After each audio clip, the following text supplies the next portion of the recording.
It's our last episode of the season, and we're going out with a bang. We have lacrosse head coach Lindsay Munday, water polo goalie Amanda Longan, and Pac-12 network analyst Mike Yam all in Studio C today. Woo! Plus, we got the top 10 plays of the spring. Sports Scene starts now.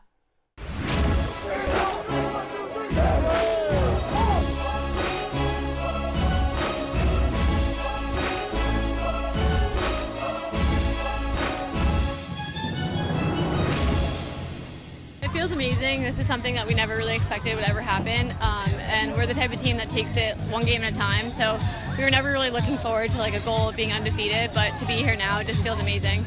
It's just incredible. I have no words. It's just like, it's such a great feeling, and it's like awarding because we work really hard. We work hard for this. Our coaches, they work really, really hard for this. So it feels really special and unique right now.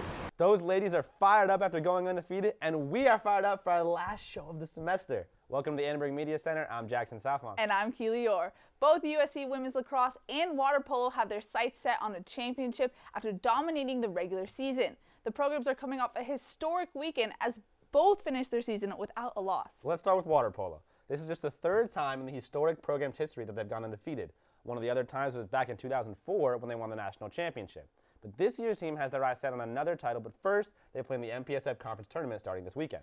The women of Troy will start in the semifinals after earning a first-round bye. USC will take on the winner of Cal and Arizona State, both of whom they've beat this season. However, the familiarity between the schools could pose as a challenge for the women of Troy. It's going to be hard in the aspect that they have video of us, and they're going to read what is our strengths and weaknesses, and they're going to attack those. But other than that, we're going to come in prepared too. We're going to come in full force, strong, and we're going to go in there and win. It gets even more interesting as USC just beat Cal to close out their regular season. Stephania Harlavita, she had another dominating performance, 4 goals on the day. But what makes this offense so good is that it's not just coming from Stephania. 7 other players scored on Friday, which is a sign of the offensive balance they've shown all season. And that's right. And on the other side of the ball, goalie Victoria Chamorro had another good game with 6 saves. USC, the women of Troy, had 3 elite goaltenders. They have Victoria Chamorro, senior Allegra Hueso, and Amanda Longan, who's just a freshman. It's that stability on defense and offense that has brought them this far, and they're likely to take down either the Bears or the Sun Devils, whoever they play in the second round, and advance to the MPSF Conference Championship. That's right. But while winning the MPSF tournament would obviously be a great accomplishment, the women of Troy have their sights set higher. It's a great accomplishment, and it's a great thing to have no losses, but that was our goal, to go into NC2A with the #1 seed. But other than that, we want to win NC2A so badly, so that's the next goal for us right now. The women of Troy are looking for a perfect postseason, which begins this weekend. After their bye, USC plays their first MPSF tournament game on Saturday at 2:30. Freshman goalie Amanda Longan has emerged as one of the stars of the women's water polo team, and she was kind enough to join me in studio today. Thank you for coming. Of course. Thanks for having me. You're welcome. So Friday, the team went undefeated, 21-0, third time in the regular season. How'd that feel for you and the team? It felt great to be, undefeated is awesome. It's not our main goal, but for that to be happening along the way is great. And the team, we played a solid game, and we're just looking forward to the last 5. And how hard did the team work to do that? Because that's an incredible goal with such top teams. We haven't been working hard to do necessarily that, but we've worked hard because we really want this championship, and we can just feel it. It's coming. We're close. And we've put in so much work inside, outside of the water, just to have that fine-tuning and just that sync with each other to be able to accomplish something like this is incredible. Mm-hmm. And the top teams, UCLA, Stanford, you face them a lot, and you'll probably face them again coming up in the playoffs. Is that hard because you've gone undefeated? They know, they've seen video of you, they know you. Is it hard to face them again? I think I wonder what they're going to do next, what they're going to try on me next, what they're going to try on my teammates next in these next games, because you never know what to expect. Everybody's trying to be in that championship game, and they have to adjust their style of play. But getting to those games, yeah, they were hard games, but it's just so much energy and so much heart out there in the water for our team. It's hard to even remember it, once it happens, but you just get through it, and it's an incredible experience. Mm-hmm. And the defense is dominant. What's it like for you being the goalie of such a dominant defense? It is so awesome to play for a defensive team like USC Women's Water Polo. I, have been on other teams in the past, and the fact that they aren't afraid to block the ball with their eyes open, take it in the face, whatever it is incredible. And to be able to have them trust me in the cage behind them to help shut out the other teams it's an honor to have your coaches and your teammates trust you to take that position and be able to communicate defenses and shot blocking and whatever it is. Yeah, that trust. You're a freshman. How have you been able to be such a star at such a young age? Honestly, it's my teammates and my coaches. The fact that they trust me, I've had to really improve, my self-confidence, but the fact that I know they trust me and they are trying so hard to help me help our team in general, it made the biggest difference coming into this season. And I want to play for them, and I want to block shots for them. I want to help them defensively so we can win a national title. And you have a rotation of goalies with Chamorro. Mm-hmm. How does that work necessarily? Like, how do you guys find that rotation? It's just our coaches make the calls on, who should play this team in this game. And she and I even say things like, I think you did well against this team. Maybe I did well against this team.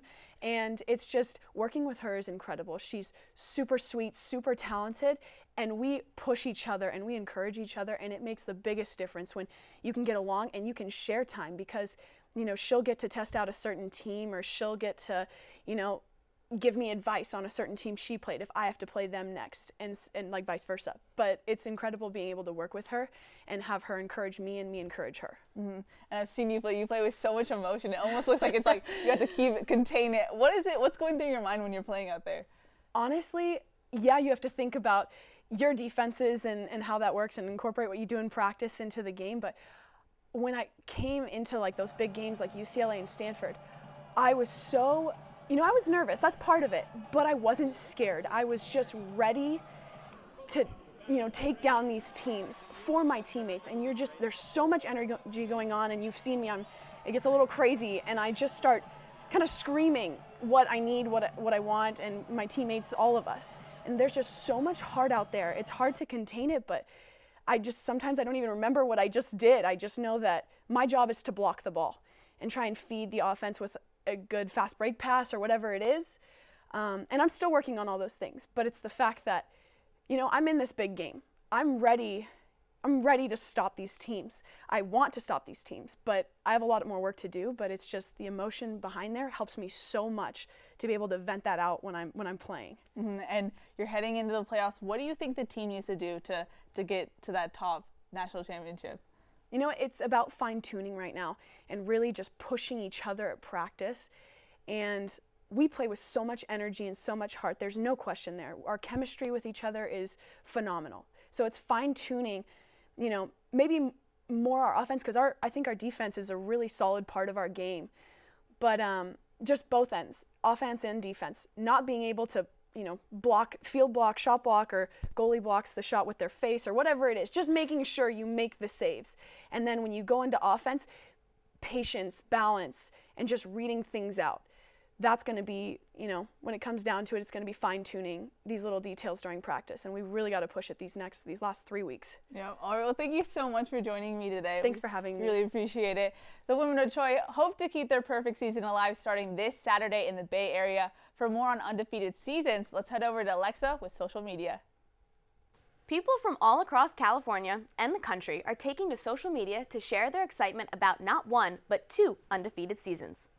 Miles tweeted all the way from Montana. Big shout out to junior driver Nikki Stansfield and the entire women's water polo team on an undefeated season. Y'all really are killing it. Head football coach Clay Helton tweeted congrats to the women's lacrosse team and women's water polo team on undefeated seasons. Helton wishes the team luck in the MPSF tournament coming up this weekend. Finally, principal of John Glenn High School down in Norwalk congratulated the women's lacrosse team on completing the first perfect regular season in the team's history. He wishes them luck in the upcoming tournament as well. It's an exciting day when 2 women's teams go undefeated, and it's great to share it on social media. Back to you guys. After only 4 years of existence, the USC women's lacrosse team has gone the entire 2016 season without a single loss. Their success has been above and beyond what anyone expected, even for a team ranked in the top 20 preseason. The women of Troy finished the regular season ranked number 4 in the nation with a ridiculous 17-0 record. Oh, And just in case you forgot, this is just their 4th season. Offense has been the name of the game for USC as they've scored double-digit goals in 14 of their matches. This offensive onslaught is led by star midfielder Michaela Michael, whose 58 goals on the season account for nearly 25% of the team's goals. Michael may be the standout, but this team is not a one-woman wonder. 3 other players have scored more than 25 goals this season, while a total of seven women of Troy have double-digit goal totals. The program's success is a clear product of senior leadership led by Courtney Tarleton, Caroline DeLira, and Amanda Johansson.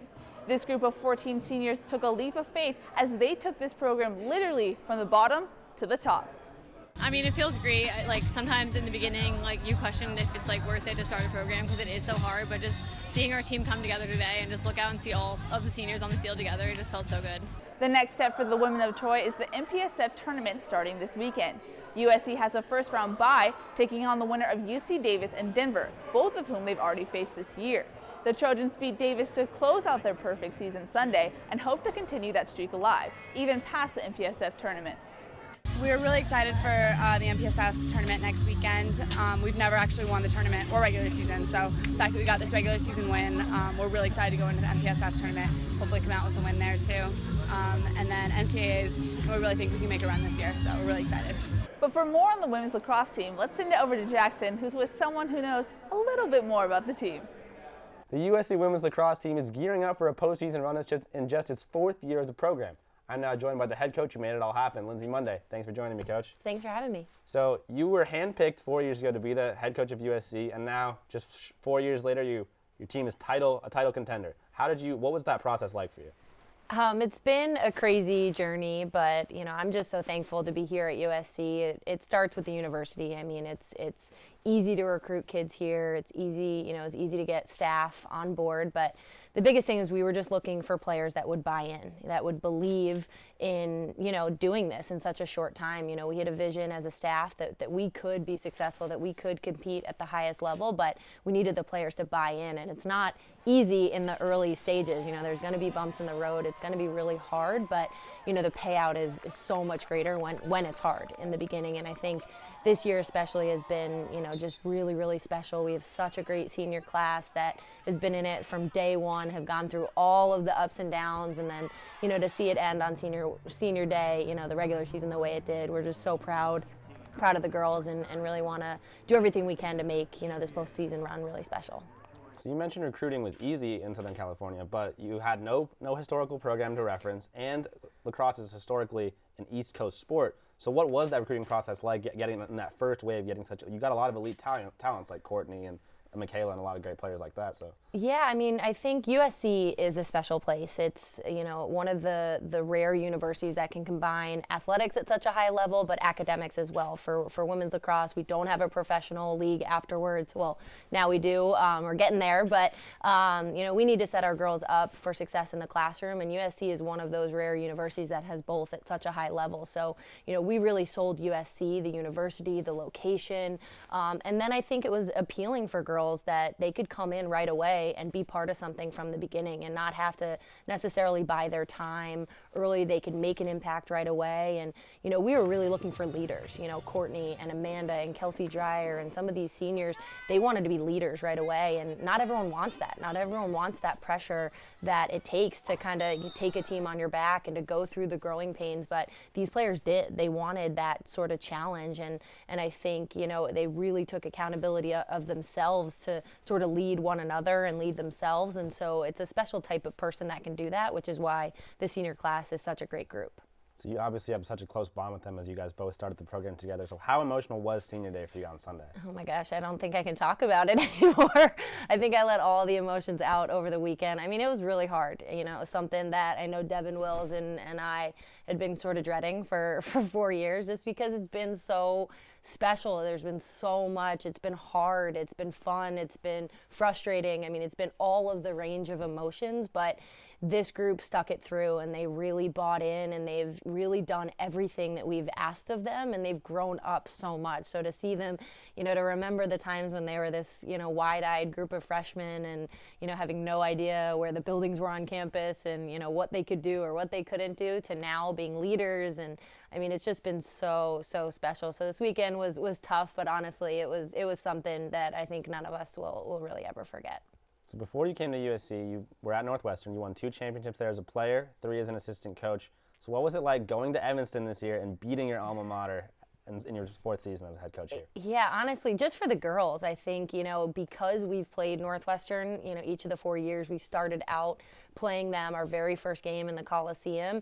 It was just such an easy progression to sort of see how we've done over the course of 4 years, to sort of getting blown out the first game, making it a little bit closer. Last year where we had the opportunity to maybe, get a win there, but sort of, giving it away at the last second, and then going into Evanston and getting that win, I think was just one of those things for the girls. It was just an emotional victory for them. It was something that they could see the clear-cut progression over the 4 years. So it was really special. Obviously there's a comparison for me at Northwestern just because I'm an alum, I've coached there, but for the girls, it's beating a top program, and that's something that they've, struggled with against Northwestern for now, 3 years. So for them, it was just so special to go in there and to finally get that win over them. So you definitely instilled in your team sort of a one-game-at-a-time mentality. Every player you ask, they're always telling you one game at a time, but what's the goal for the postseason, and how far do you think this team can go? Well, I think the postseason, it has to be one game at a time or you're done. I think the second that you look beyond the game that you have, you get into trouble. So we really have, taken that as a focus for this entire season. It's easy for everyone else to talk about being undefeated or, 17 games and things like that. But postseason, now we have to go back to one game at a time. And we just have always been this season. We want to get better first and foremost from, our game before. And we need to go in as prepared as possible. We don't want to look forward, because if you look forward, you may not have that opportunity to play that next game. So we just have to kind of put our heads down, sort of stay in our bubble, not really listen to the outside factors too much, not read the articles, not listen to things, and just kind of stay in our own bubble and just do what we've been doing all season. Even though the sort of gravity of the games gets a little bit bigger, we don't want to change anything we've been doing from day one of this season. Well, good luck this weekend. That's all the time we have. Thank you so much for joining me. Thank you. For what's happening with another championship team at USC, let's toss it over to Rachel and Angel. Thanks, Jackson. Well, we're hitting the sand here today at Merle Norman Stadium, the home of the top-ranked USC women's sand volleyball team. I'm Angel Vizcarra, joined by Rachel Frayne, and we're going to break down what the #1 ranked team has been up to this season so far. So, Rachel, this past weekend, the team took a trip out to the island to play in a pretty big invitational. Can you go a little bit into that? That's right, Angel. The team went to Hawaii for the Aloha Invitational this weekend, bringing home the win, making it head coach Anna Collier's 100th win. That's a benchmark no other collegiate beach volleyball coach has yet to make. Wow. Yeah, I mean, like you mentioned, the team's been on a tear this season overall, but especially as of late. On April 15th, they played Pepperdine, #2 ranked in the nation, Pepperdine, here at home and won. And since April 15th, they have not lost a single duels point over their last 6 matches. So obviously, they've been playing some great volleyball as of late. Can you go a little bit into the success the team's been having lately? Sure, the success is definitely due in part to the duo in juniors Kelly Clayus and Sarah Hughes, who are now on a 61 consecutive win streak. That's 36 matches this season. The rest coming from last season. They have not lost a game since the beginning of April in 2015. Wow, and you know you're doing something right if you have to look back a year to find your last loss on the schedule. Yeah. So Clayus and Hughes, obviously a huge part of what USC's been doing this season. And now at the conclusion of the regular season, overall they had a 26-2 record, and they're currently riding a 22-match winning streak, the longest winning streak in volleyball program history so far here at USC. So obviously the team's been doing great things going into the postseason. Yep, they will take on the rest of the Pac-12 in the Pac-12 championships here on this sand at home. After that, they hope to go to the first ever NCAA championships in the beginning of May. All right, and obviously entering those championships and entering all of this postseason play, there's a load of expectations for this team. They're the reigning national champions. They're the top-ranked team in the nation at this point, so obviously we'll have to wait and see how they perform throughout the playoffs. But for now, we send it back to the studio for more.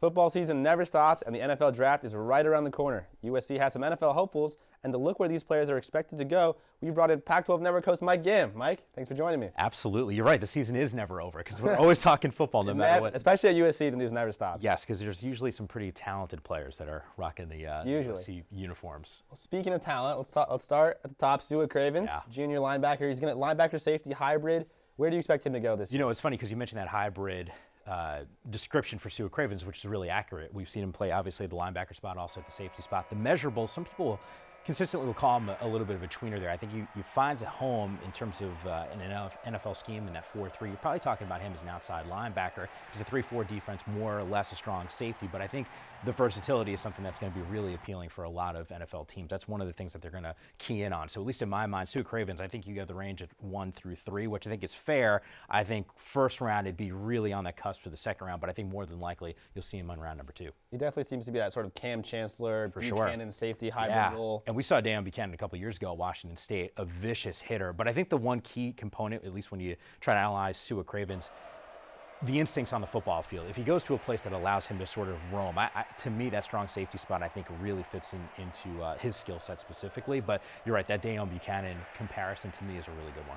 So let's move to the other side of the ball on offense. Quarterback for USC, he had a lot of high expectations last year, sort of fell short of those. Where do you expect Cody to go in the draft this year? You know, it's funny because I think the expectation level put in that Heisman consideration. I remember talking to him at Media Day and trying to fight through these things. Let's keep in mind, I think the same goes for Sua Cravens as well. When you're the leader of defense, and at least in Cody's case, the leader of an offense, at least nationally speaking, when you're the quarterback at USC, you're going to get a lot of attention. There was Heisman talk for him.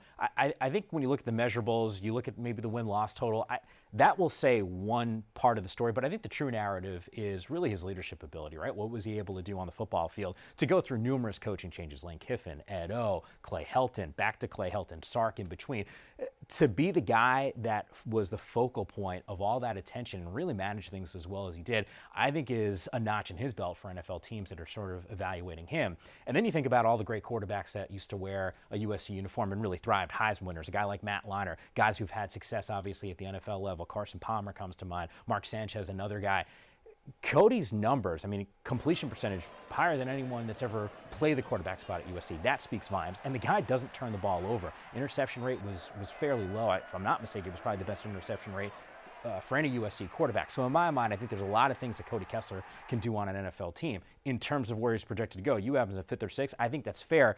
But in my mind, maybe the best route for him is to not get drafted and be able to sign as a free agent. Yeah, whenever you talk to him, he always mentions the adversity he had to go through, how it brought him stronger. That's not easy. You know, that's kind of a crazy thing. Here in Los Angeles, people are talking about Jared Goff as the #1 pick compared to a guy like Carson Wentz. I mean, think about it this way. Wentz is a guy that really hasn't been outside of North Dakota State, hasn't seen the limelight. Now you come to Los Angeles where eyeballs are going to be on you. In my mind, I think that's why a guy like Jared Goff would be a better fit.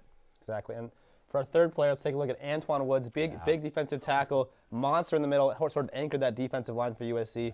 What do you see from Antoine? This number right here, that 318 at 6 feet tall, that low center of gravity, you know, you look at what he was able to do, and an accomplished player on a line where he just had a knack to getting after the quarterback. And to me, you know, I don't know how much of a star he's going to be at the NFL level, but I do think he can be really help you one of those consistent chips on a defensive line. So in my mind, you look at Woods, you look at the skill set. I don't know if he's actually going to be a guy that's going to be drafted, but like Cody Kessler, I think if he's able to sign on as an undrafted free agent, I think that's actually better for Woods. You look at what the measurables were, and it was hard because some of his combine results got null and void because of the injury with the pectoral muscle and obviously getting hurt with the hammy at his pro day. To me, Woods, though, is a guy, high character guy. I think also in the same mold as Cody and Sua Cravens in terms of that leadership. People around the NFL that you talk to will always tell you interviews off the charts. I'm sure you guys have had opportunity to speak with him. One of the nicest kids, not going to be a problem. To me, more likely an undrafted free agent, but at 6 feet, 318 pounds, just an absolute monster for teams. The guy at the D-line on that size, obviously not being able to bench at the combine or the pro day was definitely hurt him and show off his strength. But, I mean, he's one of the anchors of the USC defense, and he definitely has a chance to contribute at least somewhere in the NFL level. And it helps that he played at USC, and he has a skill set that obviously he was able to thrive in. So, to me, I'm with you. I think you can have a really long career in the NFL. That's all the time we got. The draft starts Thursday with the first round and continues through the weekend with rounds 2 through 7. USC hopes to have as many as 5 players drafted, but could have as few as only 1 or 2. But for more on a team that hopes to get some more recognition, let's go to Randall Newsom. Okay, so we're here with Gabriella 10, and we are in Sports Scene, and this is our Ask an Athlete segment. Here we go. You ready? Mm-hmm. All right, here we go.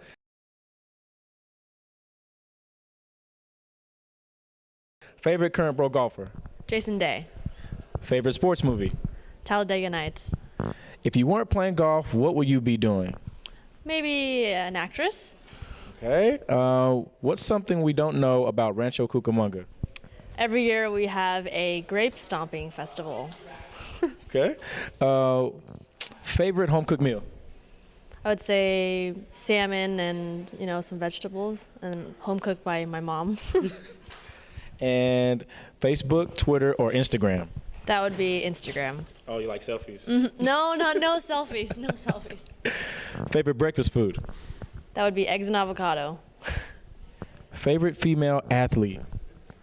I would say Serena Williams. Serena Williams. Least favorite subject in school? Definitely math. No math for me. And best thing about being a student athlete? Being able to connect with all these different players of different sports and the team that you have around you all the time. All right, and that's all the time we have for this edition of Ask an Athlete. I'm Randall Newsom with Sports Scene, and this is Gabriella 10. With new Pac-12 champions 2016. Watch out. Right on. 8 offensive linemen in an elevator. What could possibly go wrong?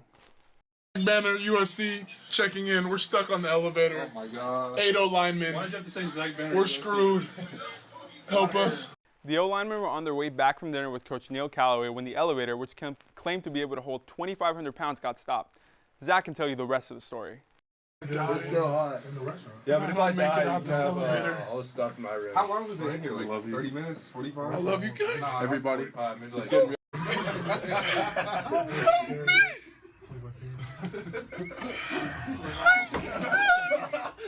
Are you serious? Oh, sit down. Yeah, it's all sit down. Nigga, look at